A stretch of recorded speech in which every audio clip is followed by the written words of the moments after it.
Good morning. Welcome to a special morning edition of the B&H Virtual Event Space. That's right. Coming to you a little early today. We do have a wonderful lineup of events today. This is one of four great speakers that we have coming on today, brought to you by Vitech Group. So I want to thank Vitech Group and specifically Manfrotto for sponsoring this event right here. Jason Peterson on the move. Jason, welcome. How's it going, man? Oh, we still got you muted, Jason. If we could just get Jason unmuted there.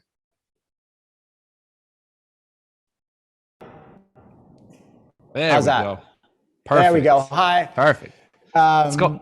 I'm doing great today. It's a beautiful day in the city of Chicago, sitting in our studio at the Times. Excited to talk to you guys. Well, we're excited to have you on. If you guys don't know Jason, you've been living under a rock for a long time now, Jason. You've been your stylist signature. You were one of like my first Instagram follows way back in the day. You were, just a trendsetter from the beginning. You guys are in for a special treat. I can't wait to have Jason get started here. He's going to be talking about his workflow, creative process, everything on the go and the tools that help him get there. So get your questions in. A special thank you to everybody joining us from YouTube, Facebook, live stream. If you guys do have any questions at all, Jason's going to be taking them. So that being said, floor is yours, man. Awesome. Again, excited to be here. As you sort of hit on, I've been a photographer for almost 35 years, shooting a very specific sort of black and white sort of style, high contrast, kind of urban-based photography. I started out shooting music photography, actually. I was kind of involved in the kind of American punk rock scene, and I shot a lot of independent music and really got into photography and design sort of through that, and really fell in love with classic black and white photography. And then over the past 35 years, but really over the first 10 years, I sort of tried and developed a style really formed in the darkroom, shooting film, shooting medium format, printing myself, learning a lot of sort of printing techniques, and always considered myself to be a photographer. But, for the first, 15 years of my photography career, I was much more known for my advertising career. So I have kind of a multiple dual purpose career of being an advertising creative director and then also being a photographer. It's funny you said about the, as your first Instagram follower or follow. I got on early on Instagram, like 2010, 11, and I had a whole archive of photography that I'd been shooting for the 15 years prior to that. And I started posting daily photos, capturing, showcasing my style and the work that I've been doing. It was really my introduction into social media, but also my introduction into digital photography. To that point, I'd only shot film, and I jumped in and I started shooting on my iPhone. And it was funny, thanks again to Manfrotto, we're going to talk about some of the products I was using on this project. I think one of my very first tripod for my iPhone was a Manfrotto tripod, which I still have to this day and I love. I think what's been amazing about social media, my journey on that, is that it's really given me a gallery and an audience to share my work. Prior to that, people were like, they didn't know or see my work. And I think that the advantage of developing a style over a period of time, it kind of kickstarted my, social media career, because I had such a wider range of work. Currently, you can't see because I'm sitting on a green screen. This is one of my photos behind me. I'm sitting in my studio in the West Loop in Chicago. I run an advertising agency called The Times, which is a new modeled ad agency really based on taking creators and producers and putting them in front of brands to create content the same way that individuals create content currently on social media, whether that be TikTok, Instagram, YouTube, and what have you. Taking the ad agency process, which is really old and archaic, and boiling it down to, if you have a camera and you have an idea, you can make anything you want, and you can do it right now in an instant sort of fashion. So that's kind of my career and where I'm at. But we're here to talk a little bit about my process and a little bit about working with Manfrotto and specifically the on the move, sort of system. My philosophy when it comes to equipment is I generally don't like difficult equipment. I don't consider myself to be a very technical photographer.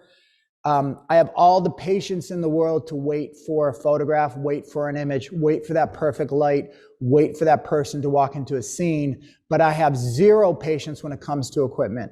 And it's funny, the entire system, whether it be the slider, the monopod, the gimbal, or the tripod, are sort of set up really for my style of photography, where with the quick release system, I'm able to move from one system to another with literally a simple little sort of, click of the dial, which has been really amazing. I think what I wanted to do today was I really wanted to take you guys on a photo walk and a shoot and show you how I work, show you how this equipment works. We're not going to do that because there's probably no internet where we're going. But I created a video last week wearing the same sweatshirt, so it matches. So it looks like it's now, but it's not. Showing me I set up a shoot. We went in Chicago. We went in the train system, in the L system, underground. I got a couple model friends of mine, and thanks to them for doing this little project. And we did a shoot one night in Chicago using the system. So I'm going to play the video, and then I'll talk a little bit about some of the things. I'm going to show you some of the images that I created out of that.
Awesome. So I can't decide what's weirder is hearing yourself talk or watching yourself run.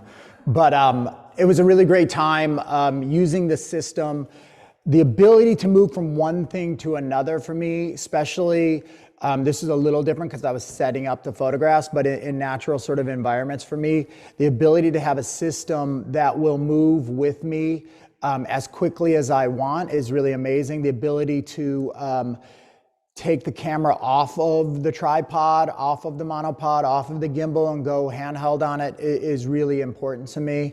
Manfrotto makes extremely quality products, I think really with, photographers and creative people in mind. So the system itself is very nimble and sort of easy to use. I'm going to pull up a couple of the images that I shot for them and talk about that. And then I'm going to talk about a couple other images I've shot over the past few years. We shot videos and stills. This is one of my friend Maddie in front of the train. This was on the tripod with the slider because what I wanted to do, and I'd shot a very similar image of Maddie before, which is I wanted to create like a slow shutter to create this sort of blurring of the train and really get that glowing light sort of behind her, the wind going behind her. But what I really wanted to do and why I was able to use the slider in a really way is I wanted to create some motion in the foreground, which I believe is the next one. Yeah, the one on the right, that one. Which is this one, which is having Wes kind of walk through the front of the frame. And there was some slight little movement on that as well, which to me gave it, a little bit of a different sort of look versus just the long exposure of the train. But I like the organic sort of nature of a feeling of a figure passing as this sort of moment happened, which was a really good one. Yeah, I could see some of these other ones. This is Wes, by the way. He's my personal trainer, which is awesome. Now we made him into a model. So, this one was just really simple on the monopod. I was able to use it to get to a little, I'm 6'5", but he's probably 6'3" or something. So it was kind of good to get a little bit more of a height advantage on him.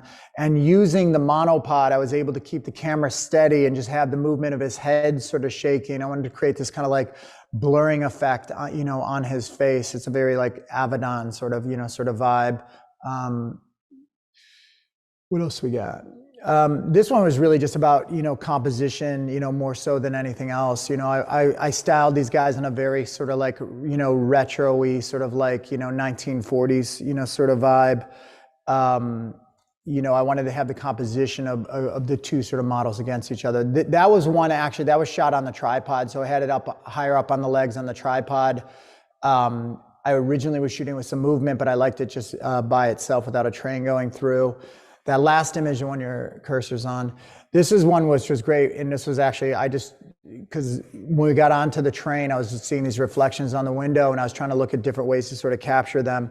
And I took the camera off of the gimbal at the time and shot the reflection in the window of them. So I was really happy with this image. I think it captures, to me, what a great photograph is supposed to do. It makes you feel something. There's a visceral sort of moment that makes you feel happy, sad, alone, alive, and that's something like that. But it really feels like a, sort of a moment. So those were all the images that I captured on our little photo journey with the Move system. I have a couple other photos that I'm going to share that people might be interested in. This is a member of the Russian ballet, and I shot this in the Moscow Underground. So 2 years ago, I went to Moscow for my son's, or 3 years ago now. Jesus, time goes fast. For my son's high school graduation present, I took him to see the World Cup in Moscow. And as a photographer, I was dying to go to Moscow, and the Russian underground train system has some of the most beautiful sort of decaying train stations in the world. I was connected with a Russian ballet dancer, and I was able to bring her down here and shoot these photographs. This was shot on the same Manfrotto tripod. What was amazing about it is this is probably 3 or 4 in the afternoon, and I was able to get her to stand perfectly still in her pose and do a longer exposure on it. So all of the other pedestrians that were there are blurred out because they're moving, running around on their day, which is a really great image. Next one, yeah, Travis Scott one. This was shot at Lollapalooza 2 years ago. This image was one of the ones that has kind of completely gone sort of viral for me on social media. I love shooting Travis Scott. I love shooting live music. When you're in that sort of moment, things happen so quickly that you need to be able to adapt. Using a system like Manfrotto has developed with the Move system has been really beneficial for things like that. There were probably 30 other photographers shooting in the pit for Travis Scott during this time, but none of them captured this image. This was something that I was looking for because I was noticing on the screens behind him, there were massive reflections from the light that I don't believe, some of those reflections originally were rear projections of different images and things like that. But in between the images, you were seeing the reflection of himself live on the screen. I don't believe that it was what their intention was. So this literally happened in a very a split second of that sort of time. And I think having the system in place, we're able to move very quickly on that, I think is really important. This one is Desmond's favorite, his favorite artist named Little Pump. Okay. This was also at Lollapalooza. I believe it actually was the same year. And again, acting in the moment and seeing things happen, having equipment where you're able to adapt and move kind of seamlessly through it is really critical. I was shooting him from on stage and sort of from behind, and he jumped inside the crowd. There's a security guard, you can't see because he's kind of like blacked out towards the bottom, holding onto his legs. I knew this moment was going to happen. I saw this image before I shot it. Having equipment that doesn't get in the way, being able to run and get into that position and shoot that photograph. As soon as his arms went up, I clicked the shutter and I knew I had it. I literally only shot maybe 4 images during this sort of sequence, but I knew that this was sort of the perfect one I was looking for. Last one I'll talk about a little bit is, this is another image of mine that a couple years ago got a lot of attention. It was on a couple different magazine covers and things like that. This sort of goes in line of like always going out and shooting stuff, no matter how tired you are, no matter how many things you have kind of going on in your life. This was shot 4 years ago on December 26th. It was the day after Christmas. My family and I were in Michigan visiting some friends, and it started to snow, and then it started to really, really snow. I dropped my family off back at home, and I was like, I'm gonna go out and shoot photographs because this snow looks amazing. But what happened was there was an actual complete whiteout, and my car I was driving drove off the side of the road, and I was stranded on the side of the road. So I'm thinking about how the hell am I gonna get out of there? How am I gonna explain and do this to my wife? And I get out of the car to try to free the car, and the snow starts to clear, and this horse walked up to me, and I had this same camera, my monochrome M Leica camera, and I shot this image. It's one of those things that it's like one of my favorite images because I don't shoot wildlife, I don't shoot horses, I don't shoot this sort of subject matter, but I think the ability to always go out and look and find images that sort of exist in the world is what the big thing is that drives me every day to shoot photos. We're back. So that's kind of the overview of what I sort of had. Hopefully you guys have some questions or, whatever. Jason, thank you, man. I want to start with, you do a lot of different styles, and I think that's one of the things that jumped out to me is going back to the whole Instagram thing. It's like for a lot of people who probably started following your work, it was that minimalist style that they were like, okay, this is it was always Jason M. Peterson. That's how everybody knew you, I think, back in the day. But how do you differentiate? Obviously that's something that was your, I guess, trademark, you could say, or that style that you became known for in the general public eye. From a creative perspective, to do stuff like the stuff you're showing us today, is it a different creative process that you put your brain into? Yeah. I think it's actually the exact same creative process. I sort of see it as this, is that people say I have a very distinct style, right? Which for me is the thing I'm most proud of. You could see one of my photographs and it's one of my photographs. But I really have probably like 7 or 8 different creative threads that I'm constantly working on and constantly trying to perfect. Whether that's the super minimal style of like a single figure with a gradation or that sort of thing, whether the background behind me, I have this whole striped sort of thing based on crosswalks, my time in Shibuya in Japan and that sort of a thing, whether it's sort of like concert stuff, music stuff, which I really sort of love, or set up more fashion sort of based stuff is that I want my style to run kind of through that, which to me is it's pretty simple. Is every image, unless I feel an emotion, unless I feel something viscerally, I'm never going to share that image, with the world, right? So to me, you have to feel something, and if I don't feel it, no one else is going to feel it. And then it's just about perfecting that composition, perfecting that sort of style. I love things, and people ask me a lot of times, why do you shoot black and white photography? Why don't you shoot color? And for me, I'm an art director by trade. Every single thing has to have its purpose and its place. And it sounds weird, but if I don't feel it in my gut that everything is kind of right in its place, crazy like OCD kind of stuff, then it's not the right image for me. And I keep perfecting and keep trying and keep trying to make it better. I'm never happy with an image until I shoot a new one. And then if I can amaze myself, I know that people are going to like those images. Now, I wanted to stay on that black and white thing for a second, especially, being an art director. Yeah. How do you treat an image? I mean, you have to surely walk by things and things that where color plays in. And how does your brain operate? You see something in color. I mean, do you see most of what you see in black and white? I know you shoot with the monochrome, but. Yeah, I mean, I end up shooting a lot of monochrome, but I shoot some stuff. I also shoot on I'm getting ready to switch camera systems, but I shoot on a like SL. I have like JPEG settings, so I'm sort of seeing what the image is going to end up being anyways. For me, it's kind of odd because I get that kind of question a lot. I think there's very few images that I've ever shot that look better in color to me than black and white. I mean, none of those I've ever really shared. I have those. But for me, having everything to have its place that defines sort of like black and white, contrasted style, it's just the way that I see things, and like people watch me shoot. I've done a lot of like photo walks and things like that. And to me, it's just like, it's kind of in my natural DNA over 35 years of shooting it. And I'm not thinking about it. And people are always in awe of like how I'm doing stuff, but I'm in awe of people that do things different than me. Because I can only do this. Sometimes for my job as a creative director, I'll have to shoot or color grade a photo and do those things. I have no idea how to color grade a photo, so I get one of the other photographers or designers that work for me to color grade it and do it. And I'm over their shoulder watching them like a kid in a candy store in awe of watching them do it. I just don't possess those skills. My skills are very, down a certain sort of lane. And I also think that's kind of been in my benefit because it's really defined the sort of style. I think early on, I think, even my wife sort of said it. It's like, all your stuff is the same. And I was like, yeah, I want it to be the same. I want that sort of defined style.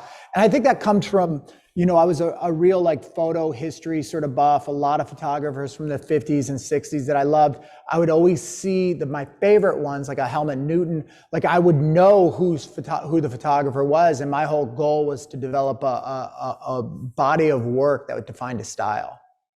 I mean, I don't think there's anybody that has a more discernible style out there than you. It's like you clearly have that style where you look at your images, man, and exactly that's Jason Peterson right there.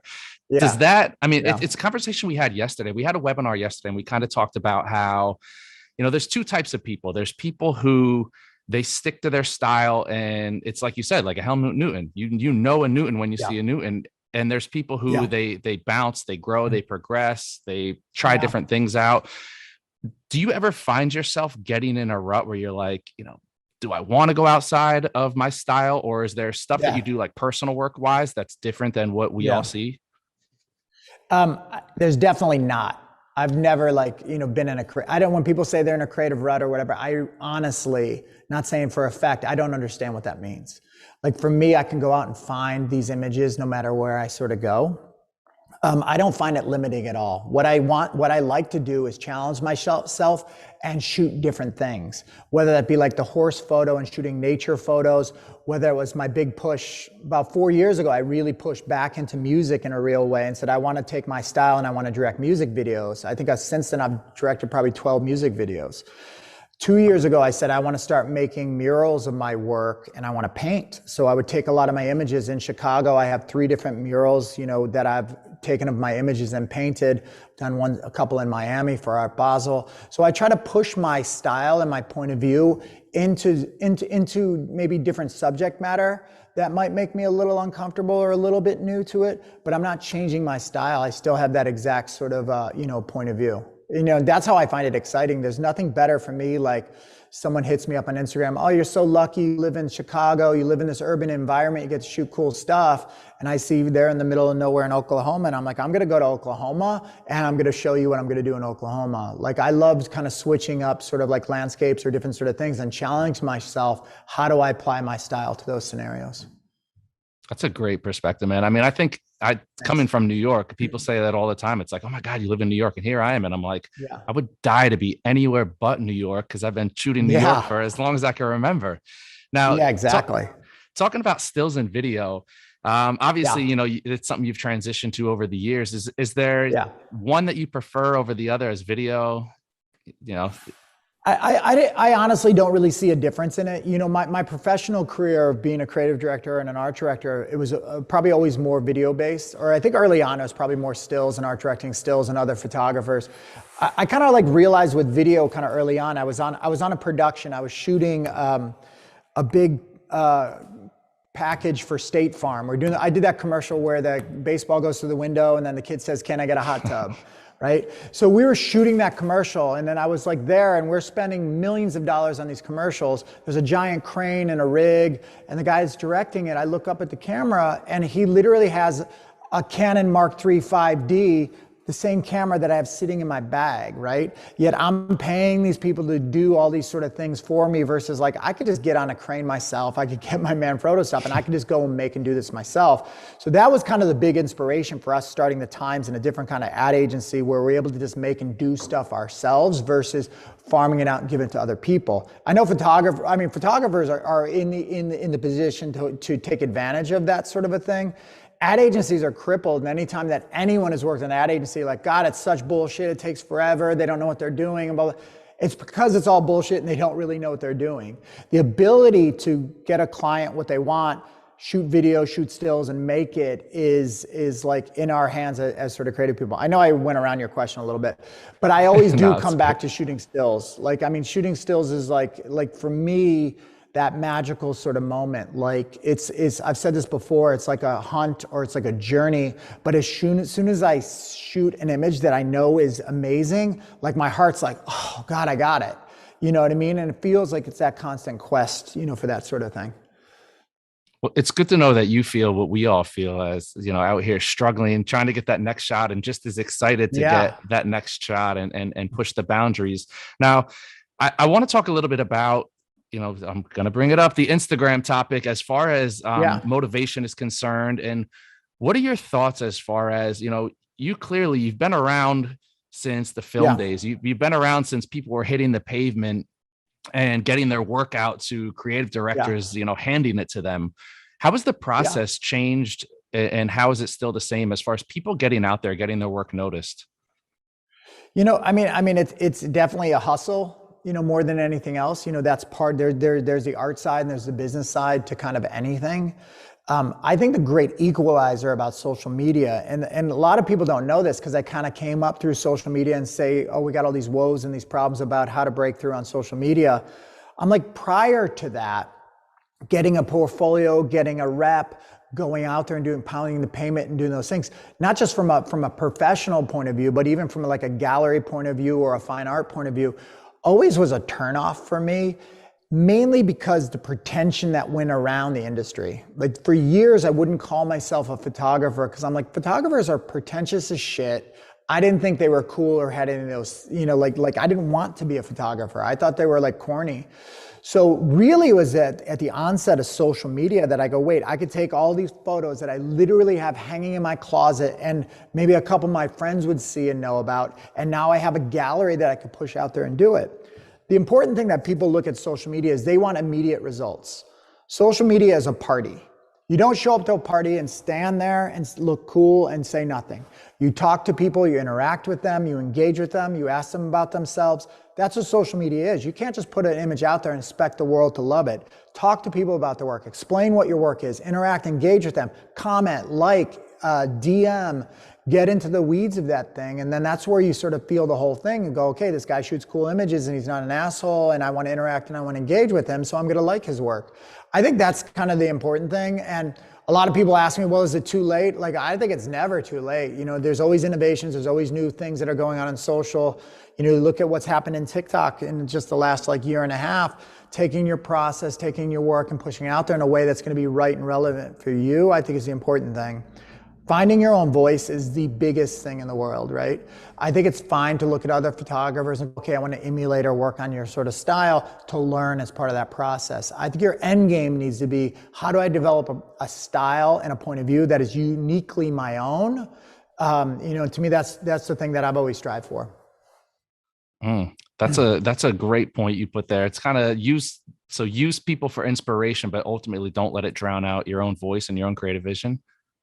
Yeah, for sure. Or just use it as maybe a starting point or a learning point. Like, you know, there's this kid he's a famous director now, this kid Gibson Hazard. Like, I love this kid. He came out of the music thing. He was like one of Jeezy's photographers. He used to shoot photos that looked just like mine. And I'd be like, oh yeah, that's cool. I wasn't that impressed. But that kid took that as a starting point. Now he's one of the best directors in the world because he's developed his own style, his own point of view, that to me is inspiring to me now. You know, so if you can inspire someone that ends up inspiring you, I think, A, that's a fucking really cool feeling and it's really great.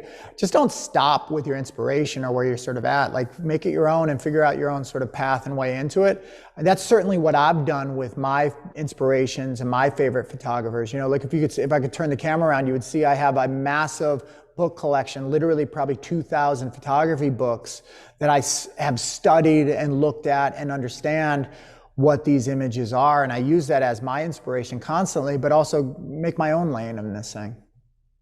That's awesome. I mean, and listening to you talk, it's so cool to see how your perspective is like you're constantly constantly on the way forward. You're constantly not content with the success you've had, your creative vision even. I mean, I think that the progression shows in your work. You have such a range of images and styles of images, and you're constantly pushing it forward, even moving into the video thing. I'm going to bring it to gear for a second because we had a question on gear, and I want to remind everybody we're taking questions. So we've been getting you guys' question and answers. We've had some great questions come in thus far. One piece of Manfrotto gear. If you had to get rid of everything else and only rely on one piece of gear, what's the piece of gear you're bringing with you? I mean, it's kind of crazy because, again, like my relationship with Manfrotto, like I'm not just saying this because they're sponsoring this, I'm saying it because I really believe in it. You know, I've been lucky enough where I have a lucrative advertising career and other things, so I really pick and choose the sponsorships I do when it comes to my photography. They are fully supportive. We have a fully stocked studio of every Manfrotto piece of equipment you want. The one that's constantly in the trunk of my car is my original Manfrotto that I bought from B&H 20 years ago. And I still use the exact same one. There was some sand in it for a while. I cleaned it out. That tripod is my favorite one. It's super lightweight. It goes with me everywhere. I mean, the newest stuff, I mean, I do love this slider. Like, it really is great. And I don't even know if I'm always using it proper. You know, I mean, I'll use it to do some some video-based shots, but I'm also using it to find composition, to add movement and have sort of make my stuff feel more cinematic when I shoot it. I really feel that. So the system has been pretty awesome. You know, I really just started using the monopod, the sort of lightsaber thing a lot.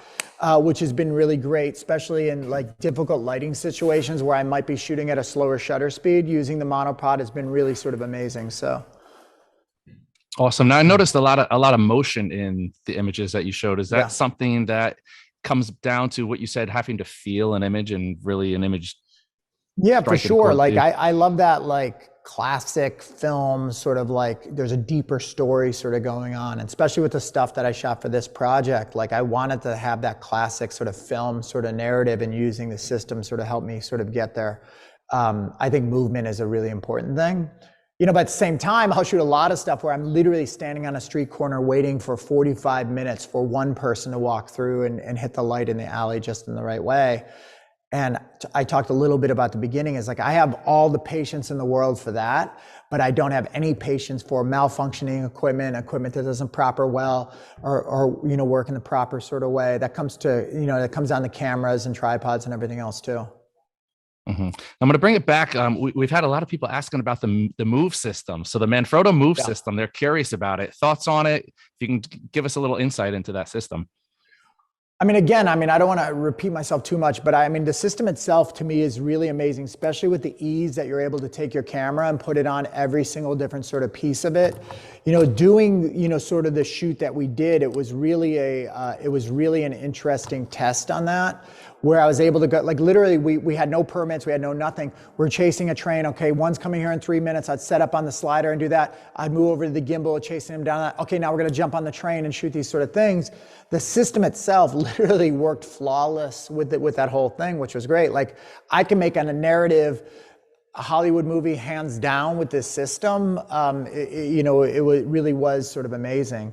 You know, the gimbal is definitely a new thing for me. Again, I'm not a tech savvy person, but balancing the gimbal, using it and understanding controls was really natural and really easy.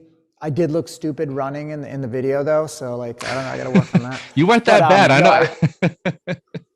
I really do love it, and I can't stress it enough. I would encourage everyone to, you know, go check it out and sort of test it out. Especially equipment's always a tough conversation, right? Because it's a big investment in money and time than anything else, and space in a way too. So I would encourage everyone to try it out and do it. But like for me, what I have on this table is I could conquer the world of photography in this, you know, or film. So I think it's a really solid system, and I can't praise it enough. And I'm not saying it because they're sponsoring it. I'm saying because when I'm done with this, I'm going to go on a shoot. I'm shooting this band Quicksand tonight. I'm going to use all the same stuff. I was going to say, it looks pretty simple. I think you kind of look like, from seeing your workflow and just watching that video, Yeah. like if you're not working on a big commercial production, you seem like you would kind of want to pack light stuff that is interchangeable, kind of, I mean, on the move. That's why it's, all this stuff is super lightweight, super durable. So it works out really well. Like literally I could fit this in the trunk of my car and most of the stuff in a backpack that I'm running around doing. So it's great. Now, as far as going back to the images that you do create, how much of it is pre-planning, pre-thought? Do you kind of just, are you more of a planner or a shoot on the fly? You know, I think I definitely am more of a planner, but I want to be ready for that moment as it sort of happens. I end up going back to a lot of the same locations over and over and over again. And I don't know, it may sound weird. Maybe I'm crazy and I hear the voices in my head too much, but like that little pump shot or even the Travis Scott shot, I saw those images in my head before they happened. Like I was watching the light, I'm seeing the different sort of things going on during this live concert. And the second I saw it forming, I was able to move in there and see it. And literally after I shot that little pump image, I was like, I was gone. I was on to another stage because I knew I had that image. But so I think it's pre-planned out in that, or like there's a destination I'm trying to reach. I know when I'm done and it's like in an instant. But I also know when I'm not done, and I'll sit there and I'll wait and I'll wait and I'll wait and I'll wait. And if it doesn't happen, I'll come back the next day and I'll wait more, you know? So, you know, I think there's that patience of finding the image that is really critical to me. Because a lot of people ask all the time, how'd you shoot that image with that one person standing there? That's got to be Photoshop. I was like, nah, I don't know how to use Photoshop. I just stood there. You know what I mean? And so for me, it's a lot of it is that enduring sort of patience of it. And I find shooting photographs is in that creative process is like almost like a white noise. It's like a cleansing thing for me, where I'm able to clear my head, think of other ideas and things like that. Like I think everyone that works with me at the Times knows when I've been out shooting, because I'll come back with like 50 different ideas, because in the process of waiting for that image or capturing that image, I'm thinking through everything else in a really clear and fluid sort of way. Dude, I can't even imagine the number of times the Photoshop conversation comes up, and looking at your work, it's like, you know, if you go out there and you put in the work, it's like you said, it's patience, it's experience. I don't think, dude, I thought when you first came on the scene, I thought you were a kid. I'm like, upstart kid. I'm like, here I am, like holy shit, he's been doing this for longer than, Yeah. I was probably a kid Yeah. when you started doing it. So, I mean, Right. there's a lot of experience that goes into it. You clearly, just, you can tell just from listening to you talk and talking with you that everything's up here. You kind of have a vision in a direction that you're constantly Yeah. thinking 5 steps ahead. Yeah. Yeah, for sure. And like, I don't know, like it's that thing of like, I say, so I have two kids that are college age. My son's a senior at Indiana. My daughter is a junior. And I just tell them, like, make sure you just, whatever you want to do, just make sure you love what you do. Like I'm truly blessed every single day. Like I've never worked a day in my life. You know what I mean? Whether I'm doing this or advertising, whatever it is like, I'm just thinking of creative ideas that I think would be, that other people will find interesting, other people will gravitate to. So it's amazing for me to be able to have a career and make money at just doing something that's like drinking a cup of coffee. Like it's ease. That's And I don't awesome. mean to I sound, mean, I don't mean to sound cocky on it. It's just something that like, I found my way, and again, when I see people do other things like, different artists or different people that like, someone who could do a math problem, I'm looking at them with awe, like how the fuck, I can't do a math problem, you know what I mean? But I can make an awesome photograph. no, I mean, it doesn't come across cocky at all. It's like you're that Okay. rare person that's really found Yeah. what they were meant to do. And you know what? Yeah. I don't even want to discredit you in saying that you found it. You've busted your ass for it. Just Yeah. in hearing you Yeah. talk about your mentality, you're never giving up on an idea. You're constantly churning, you're constantly moving Yeah. yourself towards your next project, towards your next idea. That being said, can you give advice to people who are out there trying to? I mean, there's a lot of people who I think one of the beautiful things about art now is that you can go work a 9 to 5 and then work a 5 to 9 as an artist, or trying to make yourself as an artist. What can you say to motivate the people who are out there putting food on the table, working a job they probably hate, and then trying to Yeah. make themselves as an artist? Yeah, that is a tough equation because like I know so many people like that. Like literally we have about 40 employees at the times, and a lot of them came from that environment. Like I end up hiring people that are working jobs that are paying the bills, that are creative people. I'm like, what if we create a job that's paying you a salary that's actually a creative job? So I think like that's where I recruit and find a lot of people. I think that's the ideal. But knowing that may not be the ideal for everyone else is like, you have to stay humble. And I really do mean that. Like people will show, oh, what do you think of my work? And I was like, you have 4 photographs. You know what I mean? I didn't show anyone any of my work till I had 4,000 photographs. And until myself, I was the harshest critic in the world about what I was sort of doing. So I'm like, be harsh about it and really, push yourself to amaze yourself. Then I think you could amaze other people. Staying humble, staying nice to every single person you meet. It's happened in my career over and over again. Every person you meet is going to end up being in that world and different positions as you sort of go. So don't be an asshole. Don't be a dick. Be nice to everyone. And like try different things. You know what I mean? Like people go, oh, Instagram, I wish I could be big on Instagram. Well, don't be big on Instagram. Be big on something else. You know what I mean? Like I believe technology and social media has helped us out a lot, but I also believe in analog technology. Like I put stickers up around the city everywhere I go and shoot of my social media profile. I love analog things. Put wild postings up, share your photographs, print photos, leave them places, do anything that's going to get attention from people. As long as your work is amazing and breathtaking, as long as your work makes people feel alive, they're going to talk about it and they're going to share it. For those of you out there who need to, get right to the source of what Jason's saying here, don't put the cart before the horse. Do the work. Yeah. Don't worry about the Instagram following. Focus on the work. Yeah. I mean, it sounds like you're really just focused on what you're doing. It doesn't matter if people see it or not. It's about putting your vision out there. And if it's not the right image, don't put it out there. I mean, you're finally curated over there.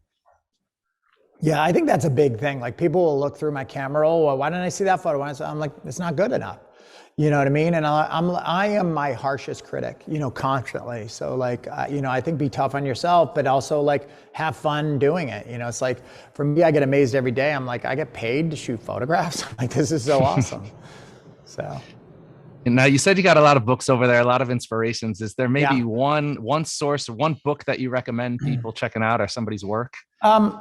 I've said this one before and I continue to do it. Harry Callahan's work, especially in the 1950s, in Chicago. So I'm originally from Phoenix, Arizona, but I spent my adult life in New York City. So I lived in New York City for almost 20 years.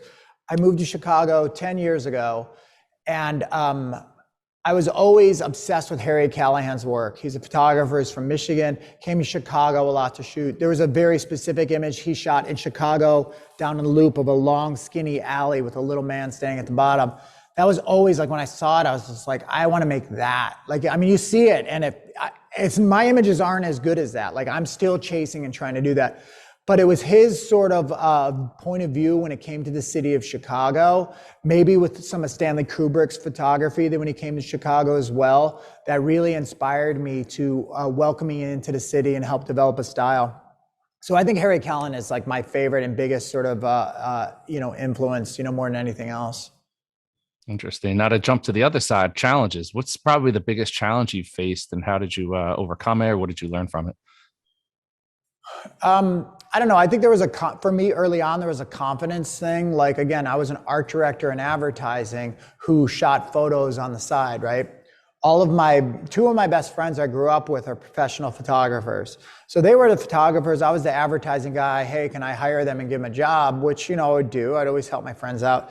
But I think I had an issue with confidence of considering myself a photographer and calling myself a photographer. And I know you probably look at my work now and think that's stupid, but literally 5 years ago, I wouldn't even call myself a photographer because there was just a confidence thing when it came to it. And then also a desire for it. Like, again, like when I got into photography, I thought photographers were corny. Like, I didn't think they were cool. I thought they looked like magicians with like flowy shirts and shit. It wasn't until Instagram and urban photography and whatever, and my friend 13th Witness, that made it kind of like cool, you know what I mean? So like, prior to that, I was running around shooting photos just like I was on Instagram, but shooting it with film. But I think, to me, the biggest hurdle was getting that confidence and to be believing in myself. And I don't mean to sound like some like corny, inspirational Instagram post, but it's kind of true, like I think a lot of people, have issues and worry about, what they're offering and what they're doing, but like, fuck it. Like we're alive right now. So go out and make something awesome and show the world. Yeah, I mean, there's a lot of photographers out there that owe their interest in photography to people like you and 13th Witness, who really have taken a generation. I mean, the last 10 years has been huge for younger people getting into photography, especially in the urban areas. It's exploded. And I think that's great for everybody. I mean, it really only. Yeah, I think it's amazing. I can't wait to even see what that sort of breeds or what that sort of does, right? Because like when I was coming up, a career path as a photographer was a very specific thing. You'd spend 10 years assisting, working your way up, doing these sort of things. And now you can have some amazing images and have something blow up on social media, and all of a sudden you're a photographer. And which is what I love, because like I love the equalization of all of it. You know what I mean? I could pick up my phone and shoot an amazing image and push it out to the world right now, and then all of a sudden the world's talking about it. Like that literally is the opportunity that is in front of every single person, and they don't really sort of realize it. So like where it goes is going to be really interesting as far as photography and art and kind of pushing all those things forward. Like I love meeting younger photographers that have inspired. Like for me, it's so massively inspiring, that they know my work and has inspired it. And I'm always interested to see what they're doing, what they're making. Yeah, totally. I mean, you hit the nail on the head. Anybody at any moment can get their work out there. It's like when we were growing up, if we wanted to shoot the big musicians, if I wanted to shoot the big rappers, there was no chance. Now it's like, anybody could do it, really. It's completely that way. And, I love that sort of thing. I love and again, like for me, it's like taking advantage and seeking out and finding those opportunities. People don't realize like, oh, you get to go and shoot all these rappers. I was like, no, I don't get to go shoot all these rappers. I make myself go and shoot all these rappers. I hit their managers up. I hit them up. I hustle. I do all these things. I try to get every single pass you could probably do so I can have access to shoot those photographs. The back end of that stuff to get an image is so much, sort of work. I just don't show up and it happens for me. Even at my level of success and where I'm at, I'm still hustling, trying to do all those sort of things to put myself in a position to create, a piece of art. So I think you always have to put that time and that work in. Definitely. And it's so refreshing to hear, because I think a lot of people do probably have it figured out, like, oh, he's an influencer. He's a million followers on Instagram. He wakes up and people are beating down his door. And it's like, to see that you still put that hard work in, man, is just So Yeah. refreshing. Literally, it just happened with all the concerts over this last summer. Like I'm hustling to get an all access pass for Lollapalooza, for Riot Fest, and all those things, so I can go out there and shoot and make those images. That the work that goes into it, and again, pushing myself out of my comfort zone. That's not where I'm comfortable, right? Is talking to people, hustling people, doing all those things. So I pushed myself into that, and now it's become like a normal thing. Mm, that's great. Now we had a question come in from YouTube asking if you have a YouTube channel. You know, I don't, and like I kind of feel a little guilty about it. I do have, there is a Jason M. Peterson. It's for my advertising. It has a bunch of my commercials I've done over the years, but I haven't done a like tutorial photo-based YouTube page yet. But I should do it. Maybe I'll do it this week. You know what I mean? It's been one of those things I've been sort of pushing on. But it's kind of interesting to look at my all my commercials and stuff on there, because again, like this is the other thing as well, is like I never dwell on what I've just done. I'm always on to making the next one. Especially in advertising, like I go back and look at all the commercials and things that I've made over the years. Like there's a fucking shit ton of them, you know, like that I've sort of done. So I think archiving and doing that in a place is great. But I definitely, I'm gonna start a YouTube channel this week. You know what I mean? There and you then go. check back in. Let's see how it does. There you go. How the hell do you keep up, dude? It's like I don't. There's a new app every week. It's people trying to figure out what's going to be the next app before it's even out. Instagram and Facebook go down, and the world ends, and everybody's like, Twitter's the future. Right. How do you like? How much stock do you put in that? I mean, you're getting professional jobs outside of what's going on online. I just never. I mean, again, like I'm like a vampire. You know what I mean? I always want to know what is new and what's next and whatever. I don't want to ever be out of touch with what's going on, right? So I surround myself with young, talented kids that are tapped into everything that's going on.